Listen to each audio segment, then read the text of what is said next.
Alright, today we're going to be doing a review on the new MadCatz FightPad Pro that released for Street Fighter V recently. I just want to mention I've been using MadCatz FightPad since vanilla back on the 360 for Street Fighter 4, and this controller is honestly a pretty big disappointment. First time MadCatz, it's a product from them I haven't enjoyed. I just want to go over a few things here. Well, I mean, there's, two positives, I guess, where the face buttons, they all work just fine. Like, these are very good, they're really responsive. You can like flip between PS3 and 4. It's always a nice feature. And I guess I can also mention that the analog is actually pretty good as well. But again, if I want to use an analog, I just would use the DualShock 4.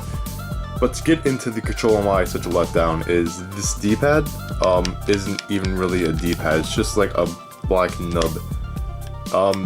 This is actually my second controller, my second FightPad Pro, because I bought the red one earlier, originally, and it would not read like motion inputs on the right side of the pad, so I returned it. Got my replacement in the mail today, and it's not as bad as it was for the red one, but it's similar enough to where I'm convinced that it's just the design of the controller.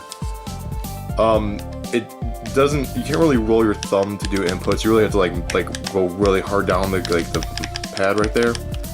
And as well, it's also kind of annoying that sometimes when you're doing inputs, your thumb will knock into the analog and just ruin the whole thing. Another thing I want to mention is these triggers. They absolutely do not need to be there. Again, if I want these kind of triggers, I just would use the DualShock 4. They're really unnatural, they do not feel comfortable flicking, as well as the bumpers, they are too wide, they don't feel like natural, they don't like in the movement of when you're playing. Also, the back is very bulky, this is not the most comfortable controller to hold. Overall, the controller is just kind of a letdown, and seems like a massive step back to like what MadCatz made originally, which I'll be right back. This was the original FightPad. Well, I mean, this is like the second wave because you can see the Super Street Fighter 4 right there. But this pad was like great. Face buttons, they're all great. The D-pad was amazing. A little loose now because I've been using it for about 5 years. Wasn't the most sturdy thing ever. Again, I've used it for about 5 years. The bumpers here are, they don't kind of click out anymore. The back of it has been like, worn down from so many years of using it. But honestly, like when they announced pads for Street Fighter V, I imagined that they're going to do something along the lines of this, just with, more sturdy materials. Unfortunately, you cannot use this one. Oh, I mean, there are versions of this for the PS3. They go for about a hefty price nowadays because, they down Street Fighter V has compatibility with PS3 controllers. Well, you can use the 360 ones on the PC version of Street Fighter V. This one right here, though, is one I'm probably going to be using for a good while until we get, maybe another wave or an improved version of the FightPad Pro, is the Street Fighter X Tekken branded fight pads for the PS3. Same thing, the bumpers, they click very well, the buttons still work just fine. All the face buttons, great as always. D-pad, it's a little creakier than the 360 one. Also, the controller is a bit smaller. It doesn't really fit in my hand as comfortably as the 360 one or the original fight pads because they're about the same size even on the PS3. Here's a size comparison, just so you guys know.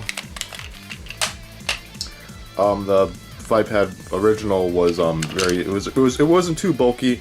It fit your hand just nicely. It's comfortable. But when you go to the Street Fighter X Tekken one, it's very tiny. But yeah, this is the first time I've been really let down by a MadCatz product for their fighting games anyways. I don't know what made them think this was a good idea. Hopefully down the road we get a model with like an actual mold for a D-pad. Analog, if they could just move it a little bit further down or just get rid of it entirely. Keep the support between the consoles though, because that's always a nice feature. Face buttons, leave them alone, they're fine. But everything else is just kind of a mess, and I don't know how this made it through with the design process. But for MadCatz is watching this, absolutely this was your best controller for fight pads. Your sticks are just wonderful. The sticks for Street Fighter V still work just fine. The ones that came out recently work just fine. But if you're making another design for a fight pad, or you know, you're gonna make another one in the future, definitely go back to this one, because this one would work just fine. I mean, yes, mine's worn down. The wires kind of like come loose right there. Again, back's worn down, but that's because I've used it for it's lasted so many years. But yeah, definitely leans more towards this one instead of this one next time. And I believe, yeah, you can still buy these online used. They don't make them new anymore, but they're definitely the best way to go if you're looking for a pad.